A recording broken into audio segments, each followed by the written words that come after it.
Okay, before we start the episode, there's something I need to do. That needs to go there. Okay, right. Hi guys, welcome back. Sorry, that's been bugging me since the end of last episode when I was editing it.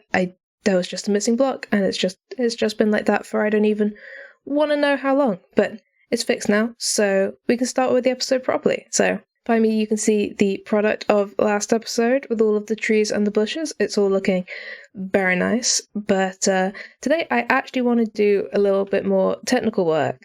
We've spent the last couple of episodes doing some building and some decorating, and it's been great. But I really have a couple of farms I need to build, so let's jump straight into the first one. So the first farm I want to build today is a bamboo farm.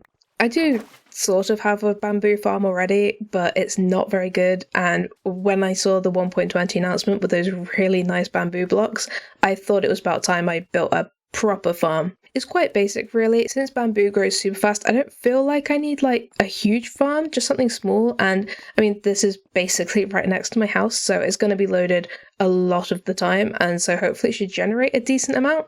I guess something that is a little bit different about this farm is, well, you see, I get really annoyed when I look at a farm I've built and I can just see the items that aren't being collected, and you just watch them bobbing there and then they despawn and you're like, I could have collected that. I mean, I know efficiency isn't everything, but if I can avoid that happening, even if it's going to like cost some extra resources, I'd prefer to do that. So in this farm, it means I'm not just going to do the water stream to pick it all up. I'm also going to do a hopper minecart system to try and pick up everything that lands on the moss blocks. I mean, is it overkill? Probably, but like I said, it'll just annoy me otherwise, and it's not like it's that expensive, so I think it's worth it. And done. Now we won't have the bamboo getting caught on the moss blocks, which is just endlessly annoying. And I mean, you will occasionally have a piece of bamboo that gets caught on top of the bamboo, but as soon as it grows, I think it should hopefully fall off and end up either on the moss or in the water stream. So hopefully, even if it's not 100% lossless, it should be pretty decent. And I think it actually looks really nice. It fits the vibe. And I actually don't think I've really shown you guys around here. I mean, I showed you the creeper farm down the end, but in terms of this whole place, I don't think I've shown it to you, so let's do that now. So obviously, we've got this lovely bamboo farm that I've built just here. And over here, we've got my two sets of bees. I've got this side, which is doing the honeycomb, and we've got this side, which is doing honey bottles, and it looks like I probably need to do some maintenance on these. I'll empty those in a bit. And then a lot of these bits around here are just little tiny farms that use bone meal. So we've got one for glow lichen, got this one which is just so I can farm crops. If you press this and you like go in there, it automatically grows and breaks the crops, which is quite cool. We've got glowberries, we've got each of the two tall flowers, which is useful for dyes. Got the mud farm, which is really useful. And then over here, we've got my sheep, which are all getting sheared. I don't have every single colour. I'm missing like white and the two greys, but got pretty much all the colourful ones. And these just keep running. It's actually really quite good. And I actually really like how it looks. Got this, which just gets the two different sorts of nether blocks. I did this when I needed a bunch of the mushrooms, and this seemed like a decent idea at the time. Over there is the creeper farm, which you saw before. This is a sea pickle farm, which just grows some sea pickles, which is nice. This is obviously some roots, and then the warp vine and the crimson vine. Then up here, we've just got some jungle wood, which has got a bunch of cocoa beans on it, which I don't really need that many of, but I just quite like having it there. And then we've got an automatic chicken thing, which I emptied the other day, but it's working. And there's an awful lot of chickens. If you're wondering where this place is, if I just come out here, oh, it's dark outside. It's just in the hill by my house. This is my house here, and then this is all the trees that we built last time. You can go up to the rest of the farm, or we just come in here to the little farming area. I really like it. It looks quite nice. It has to dip down here. This isn't necessarily by design, it's because of the farm above dips down naturally, and I didn't want to flatten it out because I thought that would make it look weird. But it all works quite well, and I think there's still a couple of things I want to add in here, including the other farm I want to build today. But as it is, I'm really happy with how this looks. Now, I haven't really left this very long, but I just want to see how this is doing. And yeah, that's getting me some bamboo. That will do. And I've actually got like 3 double chests, so this should keep going for a while, even if I forget to check it. But in terms of the other farm I wanted to build today, it's actually going to look almost identical to this, but I want to do it this time for sugarcane. And I think probably, oh, there it goes again. I think probably what I'm going to do is I'm going to build it in this space here, dig this out. I think I'm probably going to basically do exactly this, but with sugarcane, because as much as I have some sugarcane, I'd really like some to just be automatically harvesting instead of me having to go over and break it all every time. So I think we'll just build that in here.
So my main plan for today was just to build these two farms, but as I was building them, I had a thought, which was, you remember the other day I went mining for redstone?